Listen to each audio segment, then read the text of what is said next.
Hi everyone, welcome back to the channel. आज हम exercise 2.3 का एग्जाम्पल 8 सॉल्व करने वाले हैं।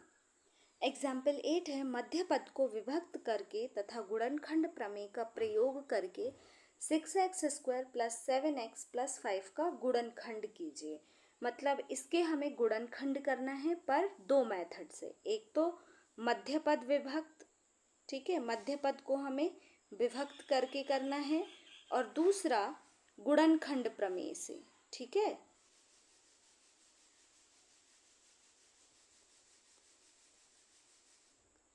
ये दो मेथड हमें सॉल्व करनी है इसमें। तो ये मध्य पद विभक्त जो मेथड है ये तो बहुत इजी है, थोड़ा सा टफ गुणनखंड प्रमेय है, तो इसको समझ लेते हैं हम। सबसे पहले हम सॉल्व करेंगे मध्य पद विभक्त से। तो हल इसको हम लिखेंगे 6x² + 17x + 5। ठीक है, मध्य पद विभक्त करने के लिए क्या करेंगे हम, सबसे पहले ये जो लास्ट के नंबर हैं इनका मल्टीप्लिकेशन कर लेते हैं। 6 5 जा कितना हो जाएगा 30। ये आपको रफ में करना है, 6 5 जा 30, और बीच का जो नंबर है उसको लिख लेते हैं 17। अब आपको ऐसे दो नंबर चाहिए हैं जिनका आप मल्टीप्लिकेशन करो तो क्या आ जाए 30 आ जाए, और जिनका आप प्लस या माइनस करो तो आपको क्या मिले 17 मिले। ठीक है, क्योंकि देखो 30 कैसा आया मल्टीप्लिकेशन से, तो हमें वो दो नंबर का भी मल्टीप्लिकेशन करके देखना पड़ेगा जिससे 30 आ जाए, और उनका हम प्लस या माइनस करें तो क्या आ जाए 17 आ जाए। ठीक है, तो हम देखते हैं 30 किन किन नंबरों के मल्टीप्लिकेशन से आएगा। एक तो 2 and 15 से आएगा, एक 10 and 3 से आएगा। ठीक है, और किससे आ सकता है, एक 30 × 1 से आ सकता है। ठीक है, इन सब से 30 तो आ जाएगा, पर 17 अब किससे आएगा हमें वो चेक करना है। तो देखो 15 + 2 करेंगे तो हमें 17 मिल जाएगा। ठीक है, और माइनस करेंगे तो 13 मिलेगा, तो हमें वो नहीं चाहिए। 10 और 3 को हम मल्टीप्लिकेशन करेंगे 30 मिल जाएगा, पर जब हम 10 और 3 को प्लस करेंगे तो हमें 13 मिलेगा, और अगर हम माइनस करते हैं तो 7 मिलता है। 30 × 1 को जब हम मल्टीप्लिकेशन करेंगे 30 मिल जाएगा, बट जब हम इनको प्लस करेंगे तो क्या मिलेगा 31, और जब हम इन दोनों नंबरों को माइनस करेंगे तो क्या मिलेगा 29। तो ये दोनों नंबर हमारे किसी काम के नहीं है। हमारे लिए जो नंबर है वो क्या है 2 and 15। ठीक है, तो ये सब आपको रफ में करना है। अभी मैंने समझाया, एक्सप्लेन किया, तो आपको लग रहा होगा थोड़ा बड़ा है, बट जब आप इन क्वेश्चन के यूज टू हो जाएंगे, बहुत सारे क्वेश्चन की प्रैक्टिस कर लेंगे, तो आपको रफ वर्क भी नहीं करना पड़ेगा। आप क्वेश्चन देख के ही बता देंगे कि कौन से वो दो नंबर हैं। ठीक है, अब पहला जो टर्म है उसको हम एज इट इज लिख देते हैं, और लास्ट वाला टर्म, ठीक है, मेन काम करना है हमें बीच वाले टर्म में। इसीलिए इस मेथड का नाम क्या है, मध्य पद विभक्त। मतलब हमें विभक्त किसको करना है, जो बीच वाला पद है इसको। तो हम क्या लिखेंगे, +15x और +2x।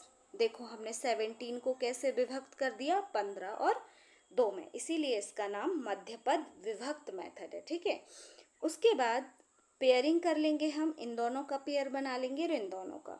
6x² + 15x, इन दोनों में क्या कॉमन है, देखो दोनों 3 से डिविजिबल है ना, 3 2 जा 6 और 3 5 जा 15, और दोनों में x भी कॉमन है, तो हम क्या लेंगे 3x बाहर ले लेंगे, और अंदर क्या बचेगा 3 2 जा 6 होता है, तो हम यहाँ पे क्या लिख देंगे 2 लिख देंगे, और x² था इसके पास, एक x हमने बाहर लिख दिया, अंदर क्या बचा एक x, मतलब 2x प्लस 15x आया। 15x से हमने 3 बाहर ले लिया, तो 3 5 जा 15 होता है, यहाँ पे क्या बचा 5 बचा, और एक x था 15 के पास और एक x हमने बाहर लिख दिया, तो सिर्फ यहाँ पे क्या आ जाएगा 2x + 5 प्लस, अब देखो ये वाला जो ब्रैकेट है ना इसको हम एज इट इज लिख देते हैं। ठीक है, 2x + 5 यहाँ था, हमने यहाँ लिख दिया, मतलब 1 का ही मल्टीप्लिकेशन करेंगे। या फिर आप ऐसे समझ सकते हैं 2x + 5 दोनों में कुछ भी कॉमन नहीं है, सिर्फ 1 के, तो हमने 1 कॉमन लिख दिया,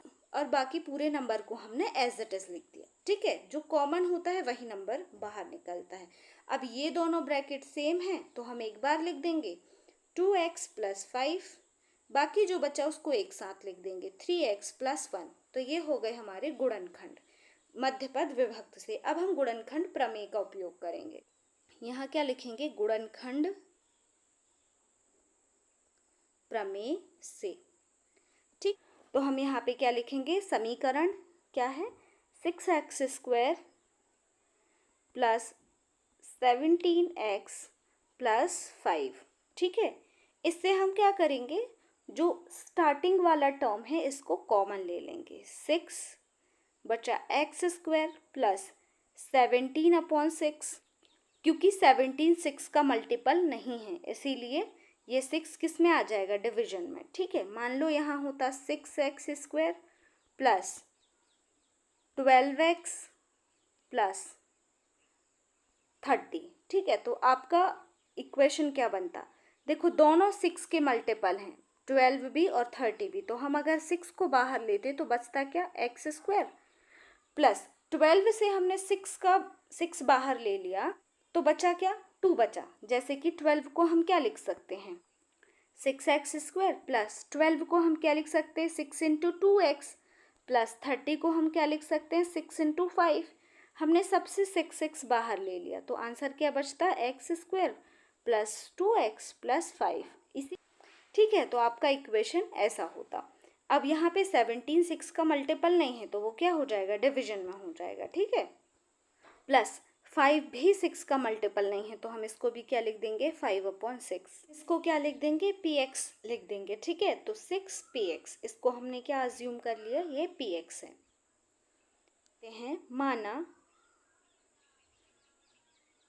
px के a और b दो गुणनखंड हैं।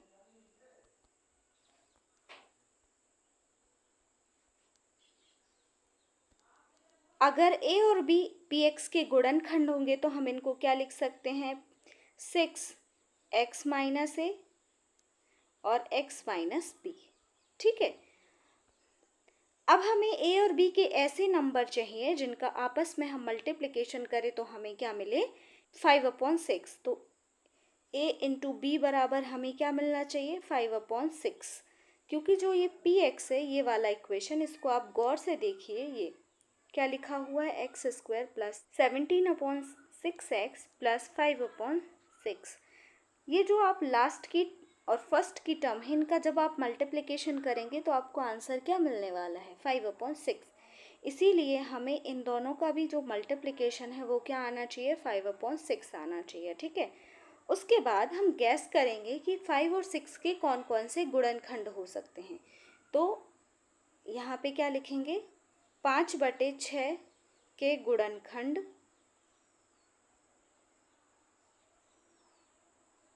की संभावनाएं। ठीक है, हम सिर्फ गैस कर रहे हैं, गैस करके ही हमें इसका आंसर फाइंड करना है। तो क्या क्या नंबर हो सकते हैं, ±1/2 ±1/3 ±5/2। ये सिर्फ मैंने इतनी ही संभावनाएं लिखी हैं। ठीक है, हम इनको चेक करके देखेंगे, जो बहुपद है px उसमें रख के देखेंगे, अगर इससे कुछ 0 आता है मतलब वो इसके गुणनखंड होंगे। ठीक है, तो px बराबर हमें क्या गिवन है, देखो px हमने किसको माना है, x² प्लस 17/6x प्लस 5/6। ठीक है, इसमें हम x के मान रख के देखते हैं। सबसे पहले हम +1/2 को रखते हैं, x बराबर 1/2 का मान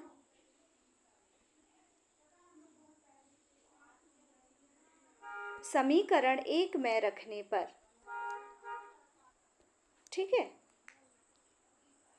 समीकरण 1 में जब हम मान रखेंगे तो आंसर क्या आएगा, p 1/2 बराबर 1/2 का स्क्वायर प्लस 17/6 1/2 प्लस 5/6। ठीक है, अब देखो ये पूरा इक्वेशन प्लस में, यहाँ पे कोई माइनस का साइन नहीं है तो यहाँ पे प्लस माइनस होके 0 आने का कोई चांस ही नहीं होगा। ठीक है, तो मैं इसको यहीं पे स्टॉप कर देती हूँ। ठीक है, इसका 0 नहीं आएगा। आप भी बिल्कुल इसको एग्ज़ाम में ऐसा ही छोड़ सकते हैं तो भी मार्क्स आपके नहीं कटेंगे। ठीक है, क्योंकि क्वेश्चन अगर गुणनखंड प्रमेय से आता है तो वो बहुत लेंदी होगा। ठीक है, आपको यहाँ रियलाइज़ हुआ कि नहीं, इसको सॉल्व करने से कोई फ़ायदा नहीं है, तो हम p बराबर क्या रख के देख सकते हैं, -1/2। ठीक है, हम फिर से लिखेंगे x बराबर -1/2 का मान समीकरण 1 में रखने पर। समीकरण 1 में रखेंगे तो क्या हो जाएगा आंसर, p -1/2 बराबर x² मतलब -1/2 का स्क्वायर प्लस 17/6, x की जगह हमें -1/2 लिखना है, प्लस 5/6। आंसर क्या हो जाएगा, -1/2 का होल स्क्वायर है तो क्या हो जाएगा 1/4, प्लस का माइनस में मल्टीप्लिकेशन होगा तो -17/12 प्लस 5/6। ठीक है, एलसीएम हमारा 12 हो जाएगा। आंसर क्या हो जाएगा, 12 से हम 4 में डिवाइड करेंगे, 4 3 ज़ा 12, कट हो गया। हमारा आंसर क्या आया 3। अब 3 का हम किस में मल्टीप्लिकेशन करेंगे, 1 में। ठीक है, 1 × 3 माइनस, देखो अब ये यहाँ पे डिनोमिनेटर में 12 है और यहाँ पर भी डिनोमिनेटर में 12 है, तो 17 में हम सिंपली 1 का मल्टीप्लिकेशन करेंगे। यहाँ पे डिनोमिनेटर में 6 है, यहाँ 12 है। ठीक है, हम क्या करेंगे, 6 से 12 में डिवीजन करेंगे, 6 2 ज़ा 12, आंसर क्या आ रहा है हमारा 2 आ रहा है, तो 5 में किसका मल्टीप्लिकेशन करेंगे, 2 का। इसके बाद सॉल्व करते हैं, 3 1 ज़ा 3 -17 प्लस 5 2 ज़ा 10/12।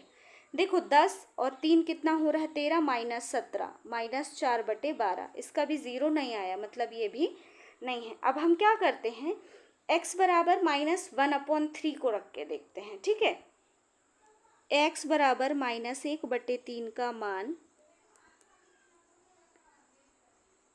समीकरण 1 में रखने पर।